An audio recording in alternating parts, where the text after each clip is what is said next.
Hi there, Janet Fritz here for Galaxy Girl Creations. Welcome to my channel. Welcome to another Mixed Media Mayhem, and I am combining it today with Color Craze. The inspiration piece we have from Mixed Media Mayhem is this beautiful artwork done by Rika Kovasin, and I don't know that I'm saying her name correctly, so I apologize if I'm not, but she did that for AB Studio. And this is the color scheme that we are working with. So I'm using squeezed orange, lemon zest, and postbox red Dylusions acrylic paint. Now I've had this paint in my stash for quite some time, and that's why it's in these little pots. They don't sell it in these jars anymore. It comes in like a squeeze bottle. So I pulled out some basil marshmallow paper, and I am just gonna start painting away with all three of those colors, starting with the lightest in the upper right hand corner, just like the inspiration piece that Rika did. And I'm not sure if it's Rika or Rika. It's Rikka, I believe. So again, my apologies if I'm saying it wrong, but anyway, the lighter color in the upper right, and I'm going to move to the darker in the lower left, just like she has. She's got more of a light turquoise and then down to a darker turquoise or teal color. And so as I'm doing this, I'm just kind of making it a bit of a mess, not trying to keep my brush strokes going in any particular direction, because that's kind of what she's got going on. She's also got some colors mixed in, some lighter colors and whatnot. So I am kind of just doing the same thing, going real loose here with the way that the colors overlay each other and with the brush strokes. So I am adding some red because she's got some pink in there. I didn't want to go with a color that was one of the cooler colors in hers. She's got the cooler colors on the diagonal, and then she's got that really warm pink going throughout, but I didn't want to do that. I just wanted to stay with this red, orange, and yellow. And as I'm doing it, I'm thinking, wow, it looks like I've made a mess of ketchup and mustard. I promise you, it does come out looking really cool at the end, much better than I thought it would at this point in time. I was a little bit skeptical at this point in time, but it ends up looking really cool, and I'm very happy with the way it turns out. So I'm just adding in some more oranges to kind of give a little bit more of a variety of color. And then I'm trying to get enough water in the brush so that I can just make some water droplets across the page. But I'm using these big flat brushes that are meant really for acrylic painting. They don't hold the water as well as my watercolor brush that I'm used to doing this with. But that is a round brush, and I didn't want to use my watercolor brush in the acrylic paint and I haven't messed it up or anything like that. So and plus there's a lot of surface here. So using the flat brush really did work, but it was harder to get a lot of the pigment to drop out of it. So I just added plenty of water to the paint on the acrylic block or in the brush itself, trying to get that really loose color to drop as I'm tapping the brush. So there you can see it's working a little bit better. I still got to add a little bit more paint. And it does finally work, finally get enough liquid in there to make it work. And I'm pretty happy with the way that this turned out. I do know it looks a little bit funky just how it is right here, but it's going to look really good once everything is on it. And so I think sometimes with mixed media, that is part of the process. You just have to trust that once you get the rest of the layers on, it's going to look good, because when you're starting out, it doesn't always look the way that maybe you intended it, or the colors don't maybe mix the way that you thought they would, or it just kind of looks like a big mess, which is kind of what this looks like right now. But I'm just trusting the process, and I've done this enough times that I'm like, okay, I'm just going to keep working it and see what happens. So she has these big circles going across the center of the page, and I definitely want to do that too, but I want it to be a lighter color of yellow, so I'm going to use some watercolor on this watercolor tag from Prima. It's been in my stash for quite some time, and so I don't even know if they make them anymore, but I want the white to be a lot lighter, so the yellow to be a lot lighter. So I just went ahead and did that and let it dry. And then I have some stamps from some varying stamp sets. I will put links down below for you. This particular one is from a Stampin' Up set called Kinda Eclectic. And I've had it in my stash for quite a while, so I don't know how old it is. And I don't even know if you can find it any longer, but sometimes you can find these things on eBay. And then I am going to use a stamp out of the Art by Marlene stamp set called... It's one of her exclusive textures. It's an exclusive texture stamp set. It's on the bottom right hand corner there. At least part of it is. And I'm going to use one of the stamps out of that to create those little tiny squiggle marks. So then I took my tag here over to my sewing machine, which is now back in service. So yay for that. Thank you, Mom, for the work that you did to fix that.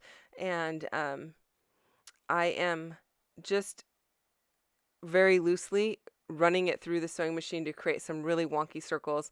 I didn't mark them. I didn't do anything except stick it in the sewing machine and then turn the paper as the sewing machine was going. So they're very like wonky circles, not perfect by any stretch of the imagination. And you know, hers are not perfect either. So I wasn't quite sure how many to do. I think I ended up doing 6 to start with, and I was like, I have room for a couple more if I need them, but I didn't end up needing any more. I also did want to make sure that I had them in different sizes. So that was really the only thing I was paying attention to, was that I was moving it in a circular motion and that they were different sizes. So it works out perfectly with the number of stamps that I had. And then I took it to my mixed media box, and I am sprinkling some Dylusions black marble ink spray over the top of it to get some big black splotchy marks, just like she's got on hers.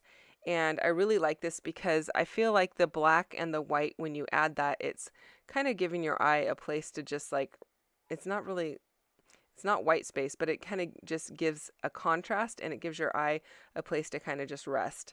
So it breaks up all of those bold colors that I've got going on, and that's why I wanted to make sure I had plenty of contrast in there. So I'm going to let those dry, and then I'm going to go ahead and put them on my paper. Now, I don't want all of the darkest blotches going the same direction, so I will mix them up so that some of the darker blotches are going downward versus upward. I also don't want them in size order, so I just made sure I mixed that up a bit. I am going to ink them with some Black Soot Distress ink just to give a little bit more contrast between those and the background paper that I've created, and I'm liking the way that that's looking. While I do that, I'll tell you a little bit about the photos. My husband and I decided to try a new restaurant. It's called, well, it's not new, it's new to us. It's called the Boiling Crab, and it's a Cajun style restaurant, and we really enjoyed it. We had some crawfish and some shrimp, and then there was like corn and I think potato inside that bag. And so that's a picture of the bag that the food comes in, and then my husband holding up a crawfish, and the larger picture is him and I, or it's a picture of him waiting for the food to come. So I pulled out some acrylic pieces from MK's shop, Some Assemblage Required, which has a crawfish or a lobster. I'm not even sure which one that actually is. I don't know the anatomy of them very well. So, and then a crab. And so I thought those were perfect to put on this page, and the perfect colors as well. And then I pulled out my Nuvo embellishment mousse, and I am altering this tag, and actually the craft colored tag is off of a clothing tag that I had saved because I liked the reinforcer hole on it. It wasn't perfectly circular, so I decided to go ahead and keep that. I have a few of those in my stash, and the color that I put onto it is called Orange Blush, and that is the Nuvo embellishment mousse. And again, I'll have links down below for these items that if they're still available, or even if they're not, I will have the name of them down there in case you're interested in purchasing them. And keep in mind, I do use affiliate links, so I do get a little bit of a kickback if you decide to purchase through one of my links. And it doesn't cost you more, but it does give me a little bit of money in my pocket, and I do appreciate the support. So Thank you if you choose to do that. And it's not required, so don't feel like you need to do it, but thank you if you decide to. So I'm popping up these circular pieces up onto some foam tape. Pardon me. Just to give a little added lift and dimension, and I really like the way that that's looking. And I'm just using the cheap foam from Walmart where it's adhesive backed on one side, and then I use my Nuvo Deluxe adhesive to adhere it down to my layout. While I do that, I wanted to remind you that this is a hop that we are doing every month. The last Friday of the month, the inspiration piece has been posted in the Facebook group, which there's a link for the Facebook group down below. If you are interested in playing along, that inspiration piece is up earlier in the month so that you can play along by the last Friday of the month, and you can post your layout if that is something that you enjoy doing. I know not everybody enjoys posting on social media. They just like to look and lurk, and that's okay too. But if you want to share yours, there is a place for that in our Facebook group. So also go and check out what MK has done. Her link to her channel is down below for Color Craze, although she is part of Mixed Media Mayhem as well, so she will be doing something mixed media related as well today. So I'm using just some glue dots to adhere these acrylic pieces down, and I'm adding a little bit of foam underneath a couple of the spots just to provide a little bit of support so that if something on the opposing page when it's in the album pushes on it, they don't pop off of the page that they are on.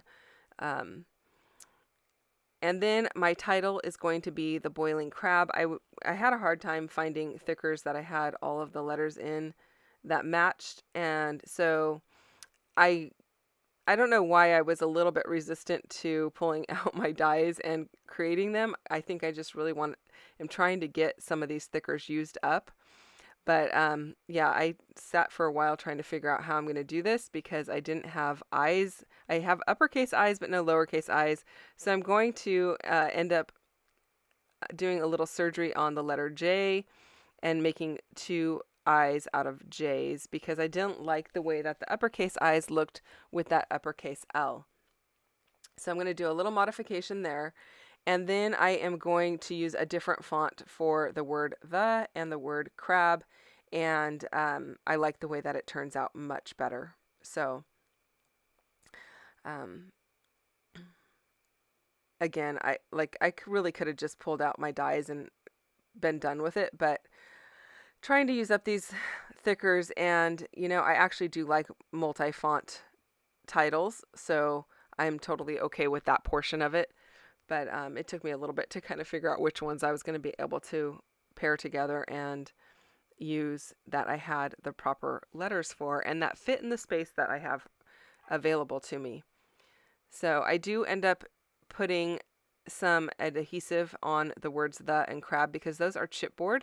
I didn't have to add any adhesive to the word boiling because those are made out of foam.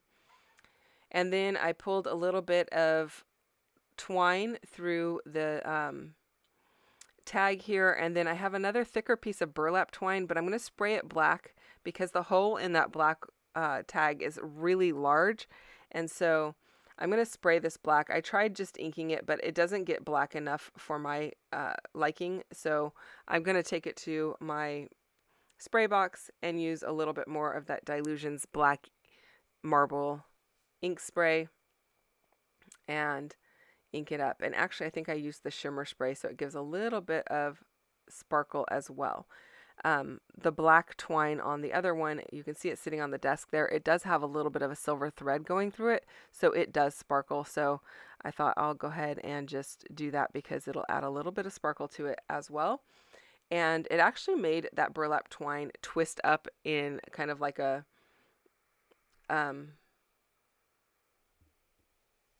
ringlet type of a look, and I like the way that it looks, so I just decided to go with it. And then I took the entire layout over to my sewing machine and I added a little bit of black stitching on it, just like she's got in the inspiration piece, in the same areas pretty much. I didn't go as far right as her bottom piece where it kind of underscores a part of her journaling. So I don't end up adding my journaling in the bottom right hand corner. I put it in the upper left hand corner instead. And I end up liking the way that it looks. I'm inking up the entire layout around the outside with some black soot distress ink just to give it a nice dark border.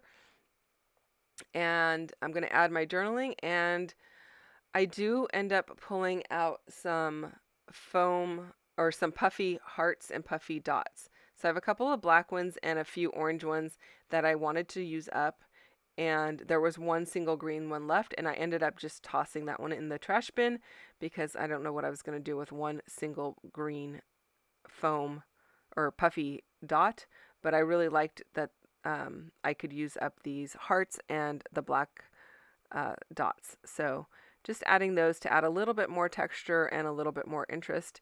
And that is it, you guys. So the close-ups are coming up in just a few moments. Thank you so much for watching. I hope that you have enjoyed this video, and I hope that you enjoy Mixed Media Mayhem. So come back next Friday and check it out. Next Friday, there is no inspiration piece for you to play along, but there will be a hop going on in case you want to check out the mixed media. So there it is, all finished. I really do like the way that the mixed media turned out with the photos and everything being done. And like I said, stick with it in case you feel like it's not turning out and you want to give up. Just stick with it and see how it comes out. Worst case, you can always die cut it into smaller bits and use it somewhere else. Thanks so much for watching. I will see you guys again very soon with another video. We will actually close out the Color Craze series on Sunday and then look for a new series starting on Monday. See you then. Bye-bye.